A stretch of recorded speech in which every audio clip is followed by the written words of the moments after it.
আসসালামু আলাইকুম virtual viewers, সবাই কেমন আছেন? নিশ্চয়ই খুব ভালো আছেন। নারিকেল কুল এই গাছটি লাগিয়েছি আমি গত বছরে, তাও আবার এই সময় বলা যেতে পারে বড়ই সহ কিনেছিলাম। আলহামদুলিল্লাহ চমৎকার বড়ই হয়েছিল। আমার আম্মা নিজ হাতে পেড়ে খেয়েছিলেন, যেটা আমার কাছে খুব ভালো লেগেছে।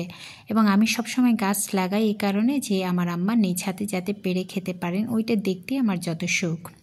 যদিও আমার বাড়িতে মেইন বাড়িতে আমার আব্বা একটা গাছে 3টা রকমের কুল করেছিলেন, অর্থাৎ টক বড়ই, গোল বড় বড়ই, আর একটা হচ্ছে এরকম নারিকেল কুল বা বাঁকা বড়ই। আমরা সবাই মিলে সে যে কী পরিমাণ খেয়েছি এবং এখনও সেই স্বাদ জিভে লেগে আছে। আমার আব্বা কৃষিবিদের থেকেও ভালো এক্সপার্ট ছিলেন এবং উনি এগ্রিকালচারকে এত শিল্পের পর্যায়ে নিয়ে গেছেন, ওনাকে না দেখলে সেটা বোঝা যেত না। সম্ভবত সেই জেনেটিক ব্যাপারটা আমার মধ্যে কিছুটা এসেছে।